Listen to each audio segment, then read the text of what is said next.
El Dr. Bruce Lipton revela el secreto de la glándula pineal y el tercer ojo. Hola, soy el Dr. Bruce Lipton. Además de darles la bienvenida, en esta oportunidad les invito a echar un vistazo al futuro. Podremos entender cosas que hasta ahora no hemos entendido realmente, y lo que me gustaría mostrarles hoy es una información acerca de la naturaleza de nuestras capacidades psíquicas. ¿Dónde obtenemos la intuición? ¿Quiénes somos en este aspecto? Vamos a ver cómo funciona nuestra percepción para entender cómo operamos y considerar especialmente la naturaleza psíquica de los humanos. Y aquí encontraremos esa información que usualmente no vemos. Antes de profundizar en el asunto, me gustaría que hicieran un pequeño ejercicio. Quiero que cierren sus ojos y visualicen en su mente una pirámide. ¿Pueden ver esta pirámide en su cabeza ahora mismo? ¿De dónde proviene esa imagen? Porque si está dentro de su mente, significa que no está fuera de su cuerpo. Entonces, ¿qué parte de su cerebro crea imágenes y cómo las está creando? Para responderlo debemos ir a algo llamado el tercer ojo. Es un ojo enterrado profundamente dentro de la estructura cerebral, algo llamado la glándula pineal, que está siempre leyendo información, pero no directamente de la luz, sino del campo energético existente en torno a nosotros.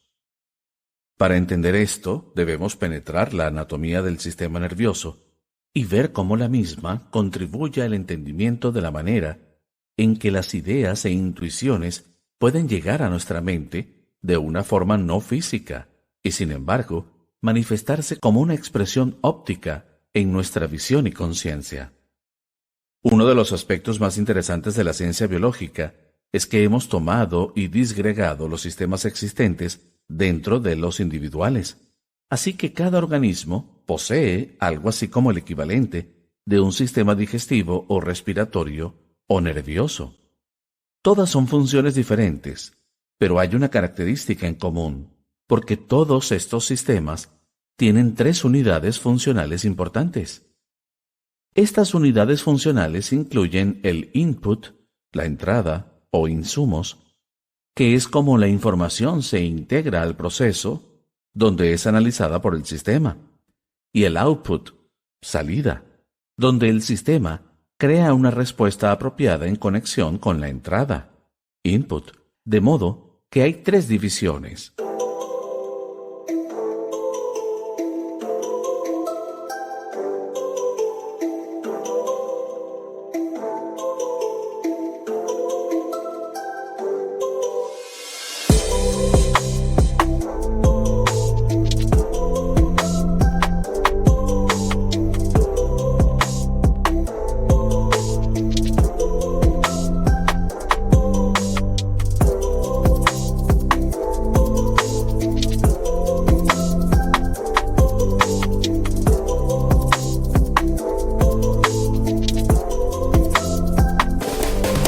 La entrada, input, la salida, output, y el proceso en sí mismo.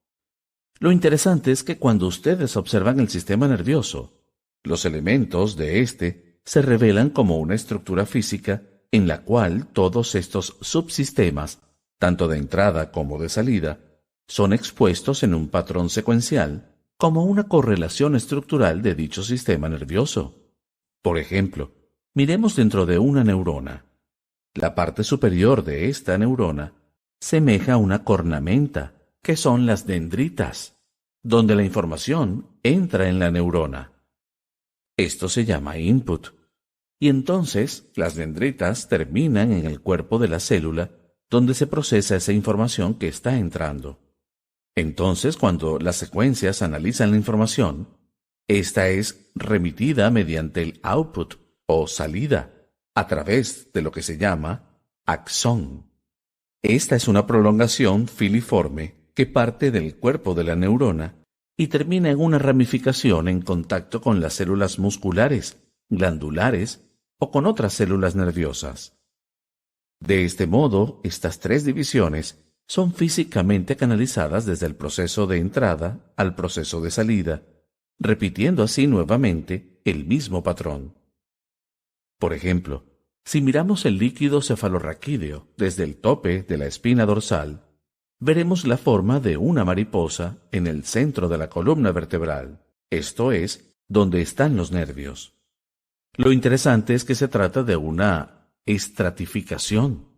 La parte superior de esa mariposa es donde están las neuronas sensoriales, y la información intermedia proviene del ambiente exterior, la zona de las neuronas denominada neuronas asociativas. Es aquí donde el proceso ocurre. La parte inferior de esa mariposa es el motor de salida, desde donde la información es regresada al cuerpo para controlar el proceso tanto de entrada como de salida de la función.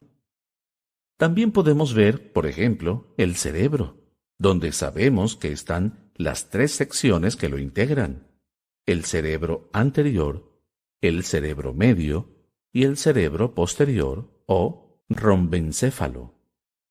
Interesante, por supuesto, es el cerebro anterior, de modo que la información entra dentro del cerebro medio, el área donde el cerebro analiza y crea una respuesta, un elemento procesador.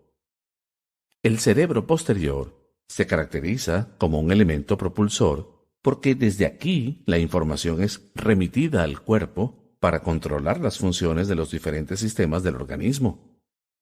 De nuevo se repite el proceso de entrada y salida, físicamente desplegado en esa misma y exacta secuencia. Y un ejemplo final es que si observamos la retina del ojo, veremos que hay tres capas en esa retina. La capa próxima al pigmento, que es el área que contienen los llamados bastones y conos, ese es el input o la entrada de la visión por donde ingresan las señales de luz, golpeando los bastones y conos. Luego tenemos la próxima capa sobre esos bastones y conos denominada la capa bipolar. Estas son neuronas que completan todos los inputs o entradas ingresando a todos los bastones y conos. Después tenemos la capa superior, la capa motorizada, por así decir, que nos envía las señales finales procesadas dentro del cerebro, mientras que la tercera capa, o el ganglion, es el output o motor de salida. De modo que nuevamente lo que tenemos aquí es una correlación estructural entre el proceso de entrada, input, y el proceso de salida, output, como una disposición física de todas las estructuras del sistema nervioso. Bien, toda esta estratificación del proceso ciertamente me intrigó un día cuando estaba enseñando un curso sobre embriología. Estábamos viendo la sección central de un cerebro en desarrollo, llamada el tercer ventrículo, una parte del cerebro con un interior hueco, a través del cual discurre la médula espinal. Había una capa exterior que atravesaba el cerebro, pero lo que era único en esta sección en particular era la simetría que vi, la cual cruzaba el cerebro. Observé que en esa sección había una simetría.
Muy profunda, que tenía dos paredes con una especie de ampolla o burbuja encima y otra abajo.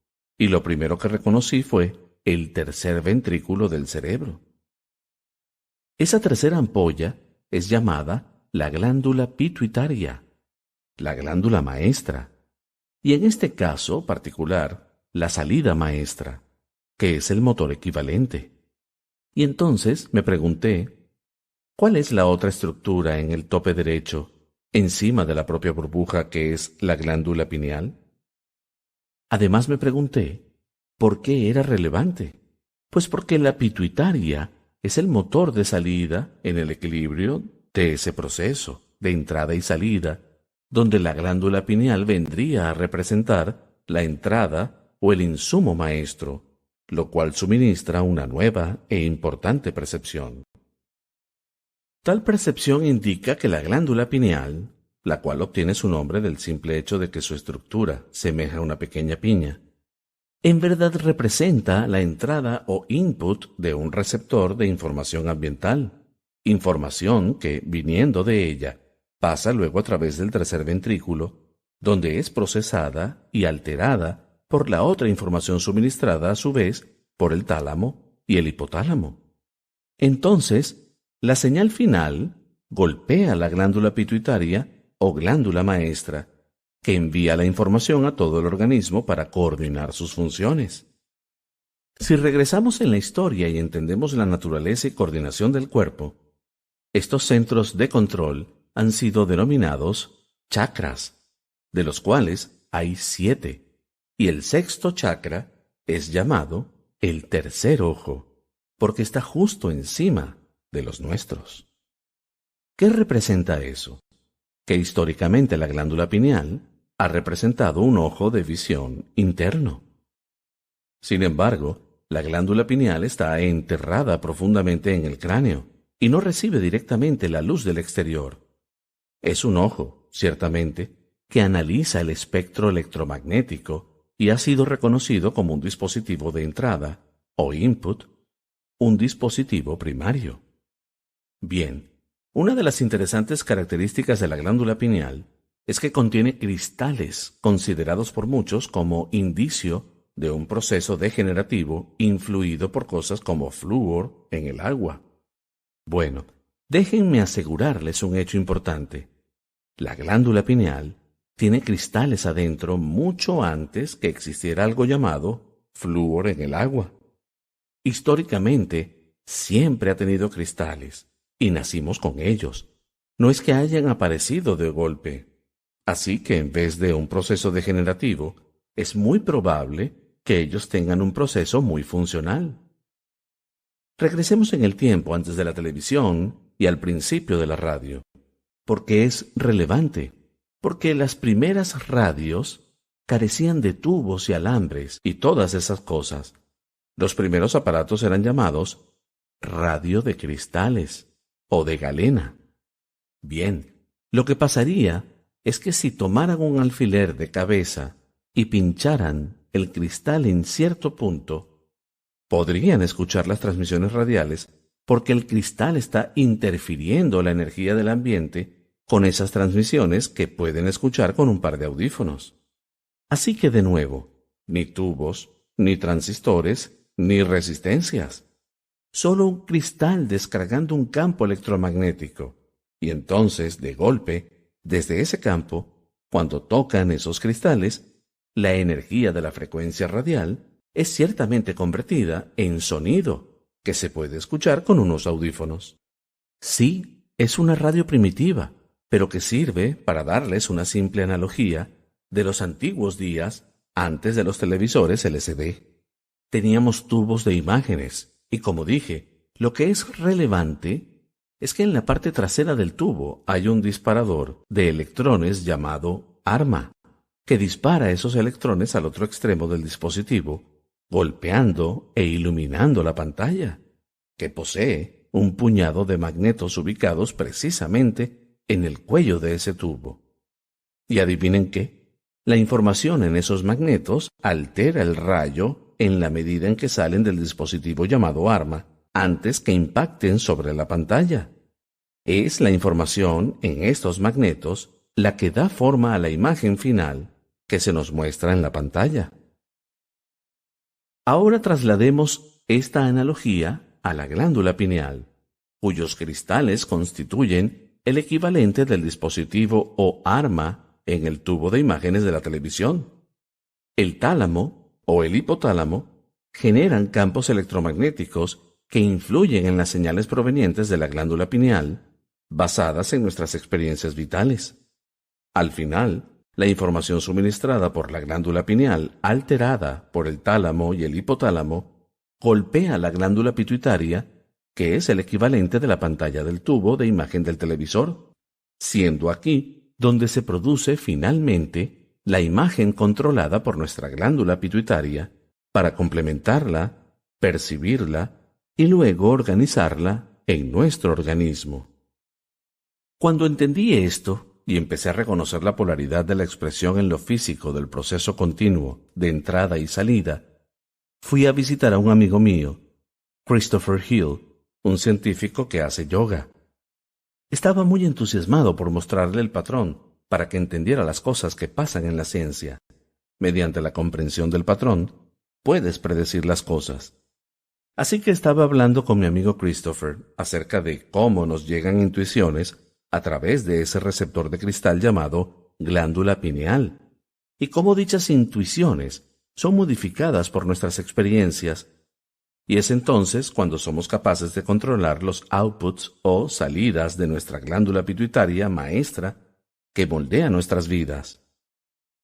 Y mientras le explicaba todo eso, Christopher se echó a reír y me dijo: «¿Sabes, Bruce? Hace miles de años en el yoga ya se había entendido esto. Ellos se refieren a esta área del cerebro como la cueva de Brahma.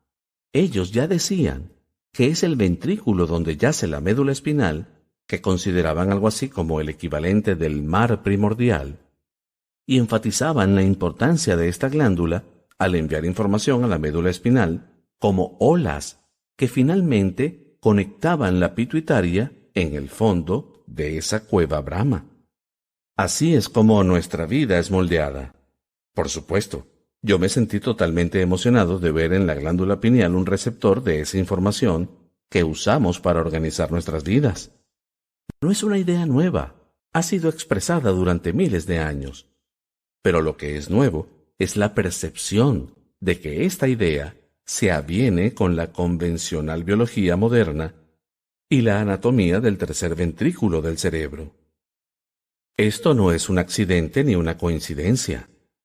Firmemente creo que el chakra del tercer ojo consiste en la glándula pineal. Es una de las entradas o insumos primarios que controla el carácter de nuestras vidas.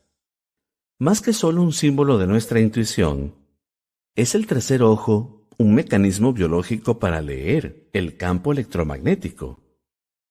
La ciencia moderna y la antigua sabiduría sugieren colectivamente que la glándula pineal es la interfase entre los campos electromagnéticos o nuestro espíritu, y que solo lo místico, la realidad virtual, se ajusta al cuerpo humano. Tal vez somos realmente espíritus inmortales que estamos aquí para experimentar el cielo en la tierra.